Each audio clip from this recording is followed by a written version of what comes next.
পৃথিবীতে এমন কোন বাপের বেটার এখনো জন্ম হয় নাই যে আমি রেজাউল করিম আবরারের সামনে বসে আমাদের হানাফিদের আমলকে চাল প্রমাণ করবে, হানাফিদের নামাজকে চাল প্রমাণ করবে। পৃথিবীতে এমন কোন বাপের বেটার জন্ম হয় নাই। আপনাদের নরসিংদীতে কেউ যদি আমাদের নামাজ নিয়ে ফিতনা সৃষ্টি করে আর আপনাদের সাধারণ মানুষকে বিভ্রান্ত করে যে তোমাদের নামাজ হচ্ছে না, এটা হচ্ছে না, তারা আটকাবেন। আটকাইয়া বলবেন তোর কোন আলিম আছে আন। জাহিল না যে আরবি পড়তে পারে এরকম না। এখন তো তাদের ওইদিন ইয়েতে গেছি, কুমিল্লায় গেছি, তারা সিএনজি চালক বলে বাহাস করতে না যে আরবি পড়তে পারে, কোরআন পড়তে পারে, হাদিস পড়তে পারবে, তাদের 5 জন আসবেন, আমরা 4 জন আনবো। যদি আমাদেরটা ভুল হয় আমরা ভুল স্বীকার করব, তাদেরটা যদি ভুল হয় ভুল স্বীকার না করুক আর না করুক, সাধারণ মানুষের ভিতর বিভ্রান্তি সৃষ্টি করবে না। এবার আমি নরসিংদীর মুসলমান আপনাদের কাছে জানতে চাই, যারা সাহাবায়ে কেরাম থেকে বেশি সহিহ হাদিস বুঝে এরা আহলে হাদিস না শয়তান?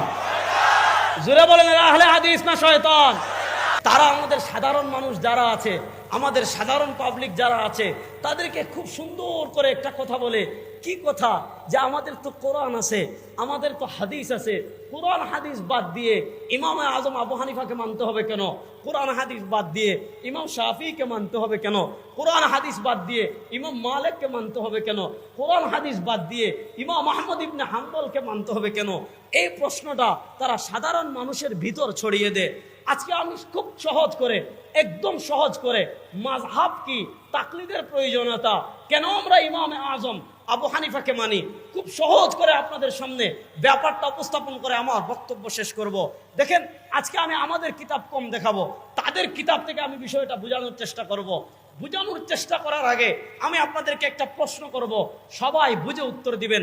প্রশ্নটা হলো, আমরা যারা এখানে আছি, এই যে এত হাজার মুসলমান আমরা এখানে, বলেন আমাদের জন্মগ্রহণ করার পর থেকে নিয়ে আমাদের মৃত্যুবরণ করার আগ পর্যন্ত আমাদের ব্যক্তিগত জীবন বলেন, আমাদের পারিবারিক জীবন বলেন, আমাদের সামাজিক জীবন বলেন, আমাদের রাষ্ট্রীয় জীবন বলেন, আমাদের রাজনৈতিক জীবন বলেন, আমাদের অর্থনৈতিক জীবন বলেন, এক কথায় আমাদের টোটাল জীবনের সকল সমস্যার সমাধান ইসলামে আছে না নাই?